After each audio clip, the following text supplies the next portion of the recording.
Brazil just did something that 20 years ago would have been considered economically suicidal, diplomatically catastrophic, and financially impossible. And the most stunning part is not what Brazil did. It is how calmly, how methodically, and how rationally it was done.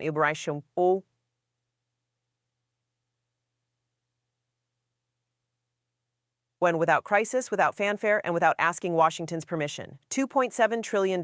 That is the combined value of trade flows, financial agreements, and currency arrangements that Brazil has now structurally reoriented away from dollar-centric infrastructure over the past 18 months. That number is not a projection. It is not a forecast. It is the aggregate of executed agreements, signed contracts, and operational financial frameworks that are already processing transactions as you read this. The mainstream narrative on this is almost completely wrong. Most coverage of Brazil's financial repositioning frames it as a political gesture. Lula playing to his left-wing base, antagonizing Washington to win domestic approval, a symbolic act with limited economic substance. This framing is dangerously incorrect. Brazil's $2.7 trillion repositioning is not symbolic. It is structural, and the difference between symbolic and structural is the difference between a press release and a completed infrastructure project. Here's what actually happened, why it happened, and why the consequences will reshape the Western Hemisphere's economic architecture in ways that American policymakers are not yet taking seriously. Chapter 1. The $2.7 trillion.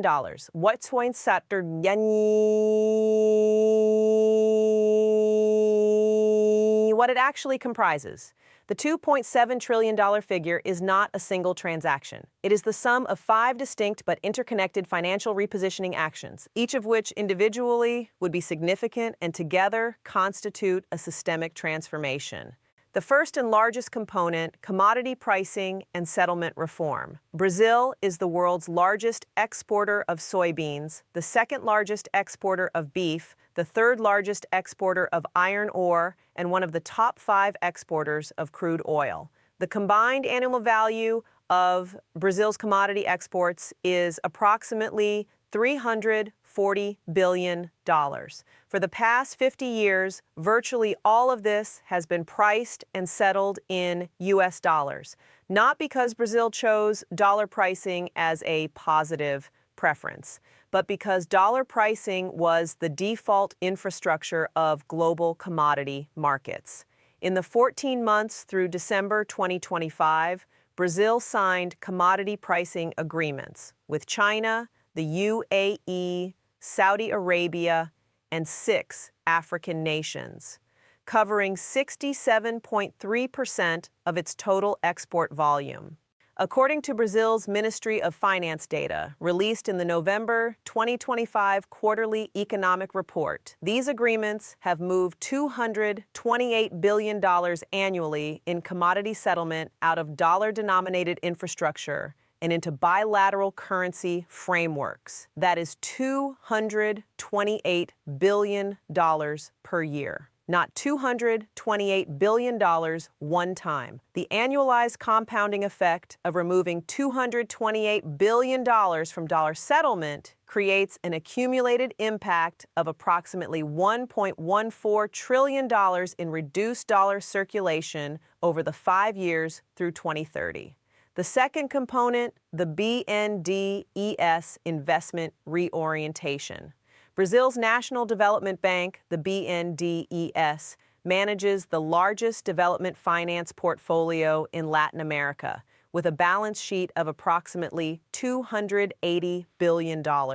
Historically, BNDES relied heavily on dollar-denominated borrowing from international capital markets to fund its lending programs.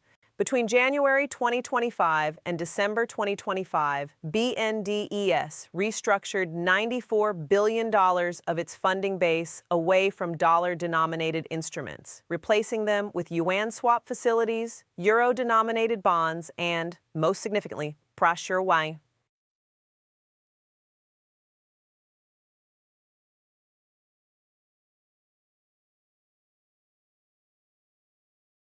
Rights-linked credit lines from the IMF's recently expanded Resilience and Sustainability Trust. This was not a political gesture.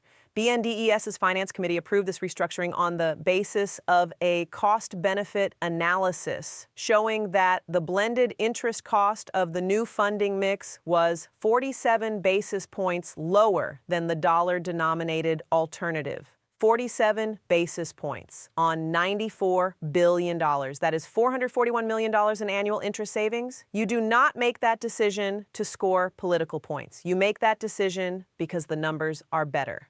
The third component, Brazil's formal entry into the BRICS financial architecture. In June 2025, Brazil completed its accession to the new development bank's expanded membership tier, committing $10 billion in capital contributions over 5 years and obtaining access to $50 billion in project financing capacity. More significantly, Brazil became the first G20 economy outside the original BRICS membership to formally participate in the cross-currency payment system pilot that the new development bank has been quietly developing since 2023. According to the NDB's own technical documentation, this system processed $14.7 billion in transactions in its first 6 months of Brazilian participation, not in replacement of SWIFT, but in parallel with it, building volume, demonstrating reliability, and establishing the institutional relationships that will make scale transition feasible. The fourth component, direct investment reorientation. Brazilian infrastructure investment has historically been dependent on American and European multilateral finance. The World Bank, the Inter-American Development Bank, and American private equity have been the dominant financing sources for Brazilian ports, highways, energy infrastructure, and agricultural logistics. That dependency is ending. Chinese infrastructure investment in Brazil reached $23.4 billion in 2024, representing 38.7% of all foreign direct investment in Brazilian infrastructure, compared to 12.3% in 2019. The ports being built with Chinese capital are optimized for commodity flows to Asia. The logistics infrastructure being financed by China Development Bank is oriented toward the trade routes that serve Chinese supply chain priorities. Infrastructure shapes trade flows. Trade flows shape financial flows. Financial flows shape reserve currency demand. The fifth component, and the one that has received the least analysis, the real yuan swap line. In April 2025, the Brazilian Central Bank and the People's Bank of China expanded their existing currency swap arrangement from 190 billion yuan to 380 billion yuan, equivalent to approximately $52 billion. This swap line is operational. It is not theoretical. Brazilian firms can access yuan liquidity to fund imports from China without touching the dollar system. Chinese firms can access real liquidity for their Brazilian investments without currency risk. The swap line is the capillary system of the new financial architecture, enabling the smaller transactions that the headline agreements depend upon to function in practice. Chapter 2, the mechanism, why Brazil could do this now. The critical question is not what Brazil did. It is why Brazil was able to do it now when it could not have done it 5 years ago. The answer reveals the infrastructure that China has spent a decade building. 5 years ago, a Brazilian decision to move $228 billion annually in commodity settlement out of dollar infrastructure would have faced an insurmountable practical obstacle. There was no viable alternative settlement infrastructure at scale. The yuan was not liquid enough. The payment systems were not reliable enough. The hedging instruments were not available enough. And without those practical conditions, any de-dollarization ambition remained aspirational rather than operational. The conditions have changed. The yuan's share of global payment transactions has increased from 1 9% in 2019 to 4.7% in 2025, according to SWIFT's own data. The Enbridge central bank digital currency platform, while still in limited deployment, has demonstrated transaction processing capacity of $22 billion per day. The People's Bank of China now operates currency swap lines with 41 central banks, representing $3.8 trillion in combined swap capacity, more than double the Federal Reserve's own swap line network in terms of country coverage. China did not build this infrastructure for Brazil. It built it for China. But the infrastructure is available to anyone who wants to use it. And that universal availability is what makes it geopolitically transformative. When the infrastructure exists, the decision to use it becomes purely economic rather than political. And when a decision is economic rather than political, it becomes much harder for Washington to stop it. Think about the leverage difference.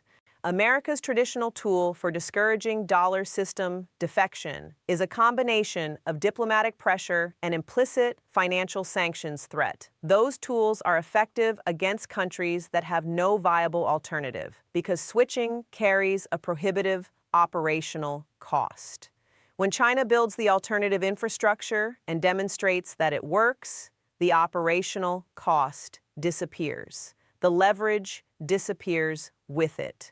Brazil's finance ministers understand this. When Brazilian President Lula made his famous comment about why the dollar should lose its reserve status, the international coverage treated it as political rhetoric. The Brazilian Treasury's actions in the subsequent 14 months were the actual policy statement, and it was written in $228 billion of annual settlement reorientation, not in speeches. Chapter 3. The historical parallel, Argentina. 2001 and the lessons not learned to understand what Brazil's move represents for American financial power in Latin America. It is useful and deeply uncomfortable to look at the history of currency crises in the Western Hemisphere and what they reveal about dollar dependency. Argentina's 2001 financial collapse is the most studied example of dollar-dependent failure in the modern era. The currency board arrangement that pegged the Argentine peso to the dollar at parity created a system where Argentine monetary policy was determined entirely by American Federal Reserve decisions made with no reference whatsoever to Argentine economic conditions. When the Fed tightened in 1999 and 2000 to manage American inflation, Argentine interest rates were forced to follow. The resulting recession, combined with the overvalued peso, produced a debt spiral that ended in the largest sovereign default in history at that point, $93 billion. The mechanism that destroyed Argentina's economy was not corruption, not mismanagement, not ideological failure, though all of those were present. The mechanism was structural dollar dependency without any monetary policy autonomy. Argentina had no exit from a currency arrangement that was destroying its economy. Brazil watched Argentina collapse and drew explicit institutional lessons.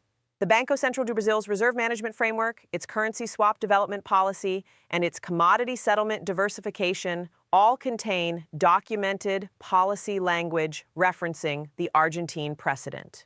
According to internal documents obtained by the Brazilian financial newspaper Valor Econômico and reported in August 2024, the working group that developed Brazil's BRICS financial architecture engagement specifically cited dollar dependency without monetary autonomy as the systemic risk to be mitigated. The $2.7 trillion repositioning is not Brazil acting against America. It is Brazil acting against the systemic vulnerability that dollar dependency creates.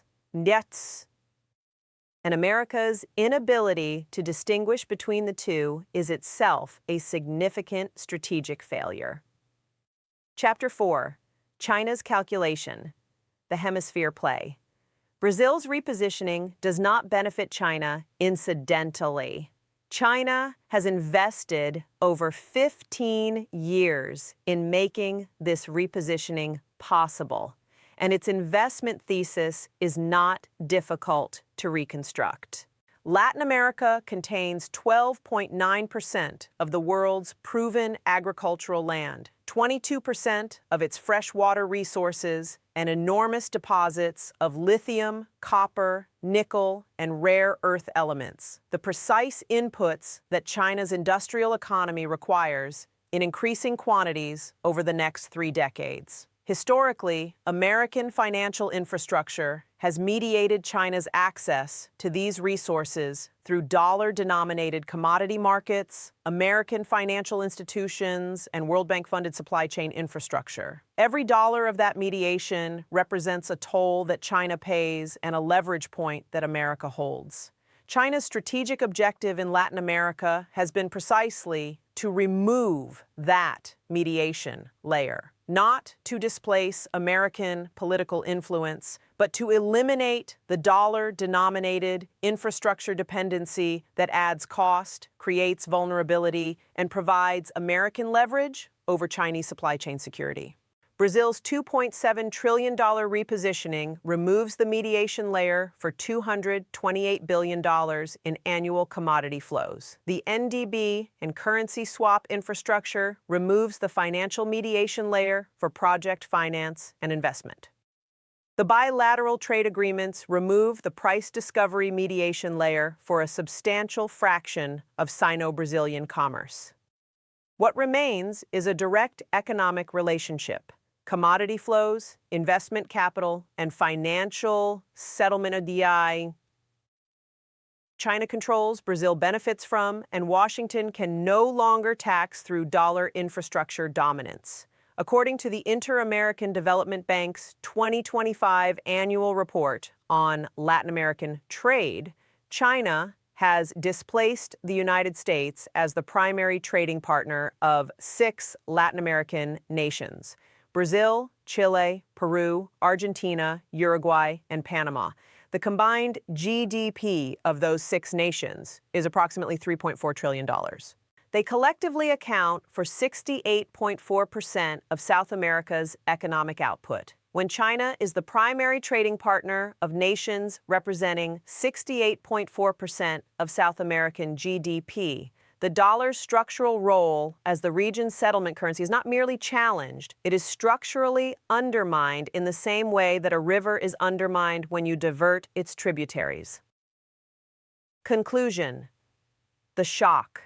Nobody was ready for the $2.7 trillion move that Brazil just executed will not register as a shock in American news cycles. There will be no single dramatic event, no currency crisis, no sanctions confrontation, no bilateral breakdown. Brazil will continue attending G20 meetings, voting in the United Nations, and maintaining diplomatic relations with Washington. What will change is everything below the diplomatic surface. The financial infrastructure that mediated Western Hemisphere economic relationships for 80 years will quietly atrophy, replaced by new infrastructure that routes capital, trade, and financial settlement through Beijing rather than New York. Brazilian firms will increasingly find that their financing relationships, their commodity counterparties, and their investment partners are Chinese or Chinese-aligned.